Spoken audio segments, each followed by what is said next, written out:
حامل القرآن قد خصك الرحمن بالفضل والتيجان والروح والريحان۔ السلام علیکم ورحمۃ اللہ وبرکاتہ۔ آج کی آیت ہے ہماری 89 سورۃ النمل اور پارہ ہمارا 20 ہے، آج ڈے 20 ہے۔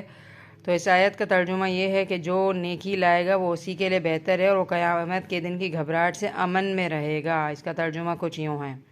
اب یہ جو آیت ہے نا، قرآن میں صرف ایک جگہ پر نہیں آئی ہے، اس سے ملتی جلتی کئی آیات قرآن میں بار بار آئی ہیں۔ بہت سارے واقعات بیان کرنے کے بعد اللہ تعالیٰ نے یہ آیات اینڈ میں رکھی ہیں، اور کہیں نہ کہیں گھما پھرا کر یہ آیت بہت آئی ہے۔ اور یہ آیت جو ہے نا اس لیے آئی ہے کیونکہ انسان کو اس آیت کی ریمائنڈر کی بار بار ضرورت ہے کہ جو نیکی کرتا ہے وہ اپنے لیے ہی کرتا ہے۔ ٹھیک ہے، ہم کہتے ہیں نا نیکی کر دریا میں ڈال، تو کیا مطلب ہے اس بات کا کہ ہم جب نیکی کرتے ہیں نا، اس کے بعد ہم نے جس انسان کے ساتھ نیکی کی ہوتی ہے نا، ہم بار بار وہ کر کے بھولتے نہیں ہیں اور بار بار کہیں نہ کہیں اس کو جتا دیتے ہیں۔ صدقہ کیا ہے تو کھجلی ہوتی رہتی ہے ہمیں کہ ہم بتا دیں ہم نے کیا ہے یہ۔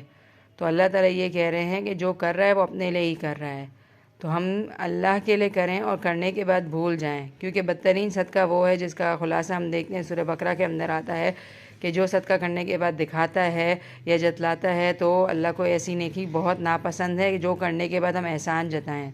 تو ہم یہ سوچیں کہ میں جو کر رہی ہوں وہ میں اپنے لیے ہی کر رہی ہوں، کا مطلب یہ ہے کہ اس کا فائدہ مجھے ہی ہوگا، دنیا میں بھی مجھے فائدہ ہوگا اور آخرت میں بھی مجھے فائدہ ہوگا۔ دنیا میں کیا فائدہ ہوگا؟ نیکی ایک ایسی پیاری چیز ہے جو انسان کرتا ہے نا تو اس کا صلہ انسان کو دنیا میں ضرور ملتا ہے۔ جو انسان نیک ہوتے ہیں ان کی زندگی اللہ تعالیٰ خود بخود آسان بنا دیتے ہیں، اور آخرت میں کیا ہوگا؟ ہمارا اجر محفوظ ہو جائے گا۔ اور ہم اتنی محنت سے نیکی کریں اور پھر ہم کیا کریں؟ ایک سیکنڈ میں اپنے منہ سے بول کر اس کو ضائع کر دیں، تو پھر کیا فائدہ ہے اسی نیکی کا؟ مطلب مشقت بھی اتنی ہو اور ضائع بھی کر دیں۔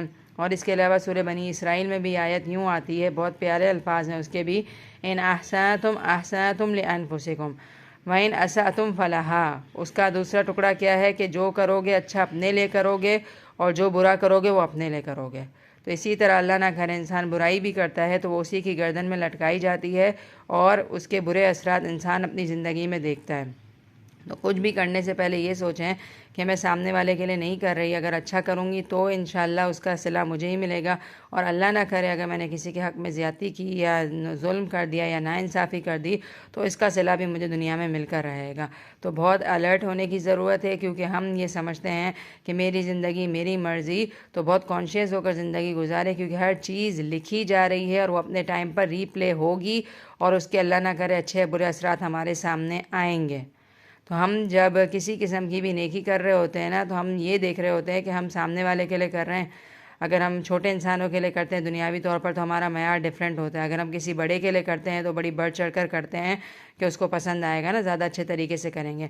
تو ہم اگر دماغ سے سامنے والا انسان ہٹا دیں اور بیچ میں اللہ کو لے آئیں کہ جو بھی کر رہی ہوں بڑے انسان کے لیے کر رہی ہوں، چھوٹے کے لیے کر رہی ہوں، محبوب انسان کے لیے کر رہی ہوں یا پسند نہیں اس انسان کے لیے کر رہی ہوں، بیچ میں اللہ کو لے آئیں کہ اللہ کے لیے کر رہی ہوں، تو کیا ہوگا؟ کام کی کوالٹی خوبصورت ہو جائے گی۔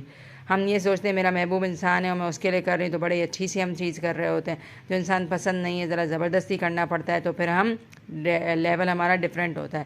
تو ہم یہ سوچیں انسان مجھے نہیں دیکھنا، مجھے دیکھنا ہے میں کس اللہ کے لیے کر رہی ہوں، اور جو انسان اس نیت کے ساتھ کرتا ہے نا واقعی اللہ کے لیے کرتا ہے تو صلہ اللہ تعالیٰ اسے ضرور دیتے ہیں۔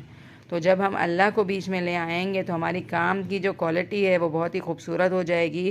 اور قرآن میں ہمیں ایک اور موٹیویشن بھی ملتی ہے کہ نیکی جو ہے وہ ذرے کے برابر بھی دیکھ لے گا انسان قیامت کے دن، اور برائی بھی ذرے کے برابر دیکھ لے گا۔ تو کوئی چیز اللہ سے تو چھپی ہوئی ہے ہی نہیں، تو کیوں نہ ہم بہت ہی خوبصورت طریقے سے کر لیں۔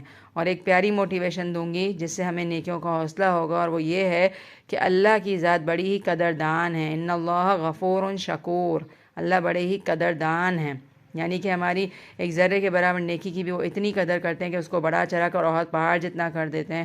تو کیوں ہم ڈی موٹیویٹ ہوں، کیوں ہم نیکیوں سے فائدہ نہ اٹھائیں، کیوں ہم اپنی زندگی کو ضائع کریں، کیوں ہم انسانوں سے توقعات لگائیں؟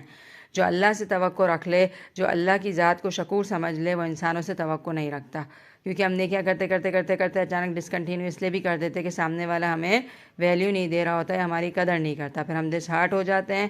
لیکن ہم یہ سوچ لیں کہ اللہ کی ذات قدردان ہے اور مجھے صرف اور صرف اللہ کے لیے کرنا ہے۔ تو ہم کنٹینیو بھی کریں گے اور ہمیں استقامت بھی ملے گی اور کرنے کے بعد ہم بھول بھی جائیں گے.